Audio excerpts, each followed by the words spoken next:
If you're looking to buy a house, chances are you need a loan. So today we're going to talk about the differences between an FHA loan and a conventional one. Stay tuned.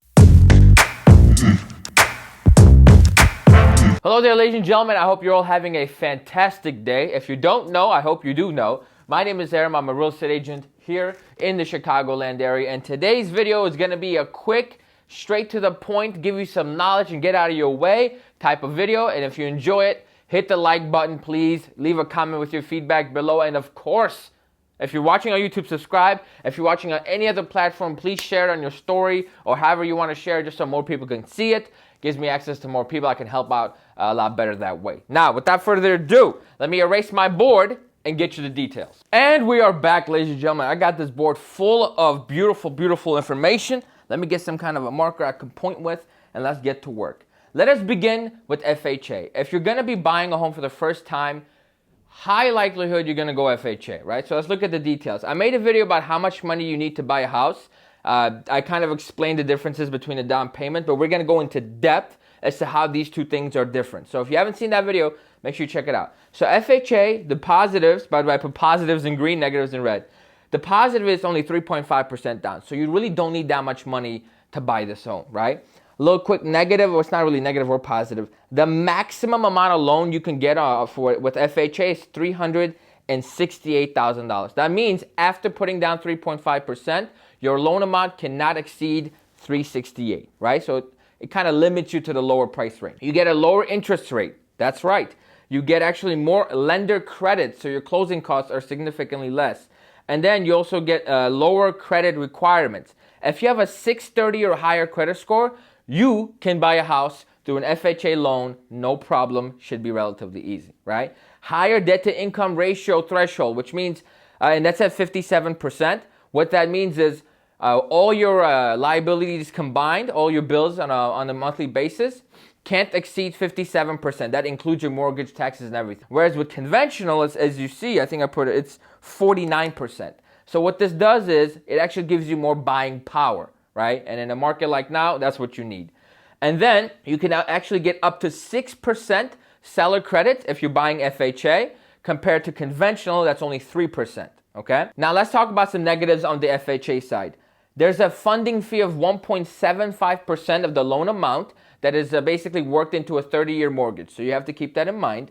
The PMI in the life of the loan is actually a lot higher. So generally, FHA has a little bit of a higher PMI, but the difference between that and conventional is that it's basically a set number. It's not based off your credit as much. However, you do pay it out for 30 years. Compared to conventional, you could pretty much be out of PMI within 10 years or when you get under 80% equity. Now, the only way you can get out of PMI earlier on an FHA loan is if you refinance into a conventional loan. But just know from the top, you're paying a little bit more on PMI. And then it's basically harder with condos and townhouses because a lot of the associations don't allow it. So you have to go and get what's called a spot loan. But it's still possible. If you have a real estate agent that knows how to do spot approvals like this guy, we can actually open up the horizons and give you access to more properties to look at because of that option. But generally speaking, they're a lot harder to do on condos. All right, moving forward, conventional loans. This is basically for the more, if you're second time buying your home, or if you're really financially secure, like you're ready to go,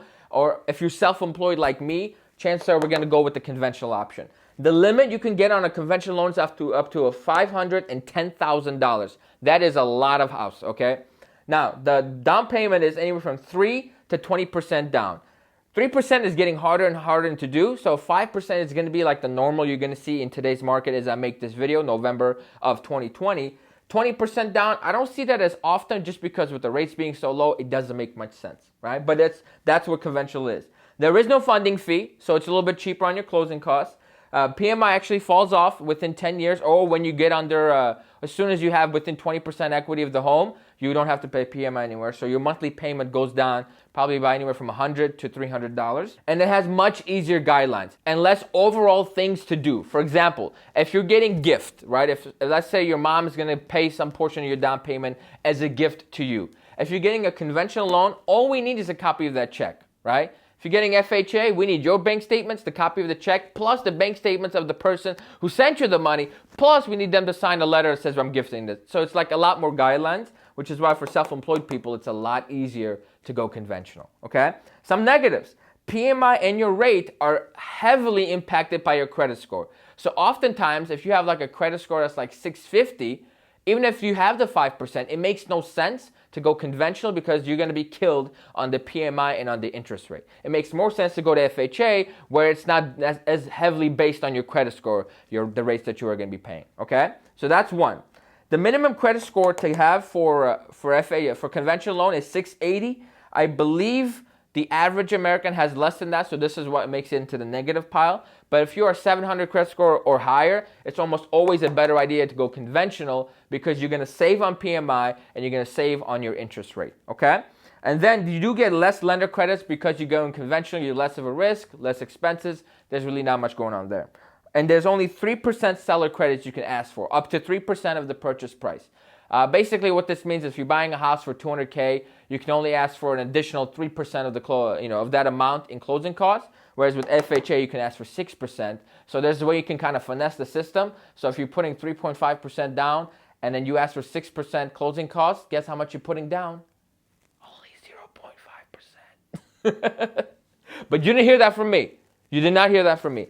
And finally, I mentioned this earlier, the 49% debt to income ratio, which behind the scenes, they're really looking at 45% on the conventional side. Makes it a little bit more difficult to buy this if your income isn't there, right? So to sum it up for you, if you're looking to buy a home, if it's your first home and you're not balling, okay, I would definitely go FHA. Oh, that's my timer because we're shooting this on the clock.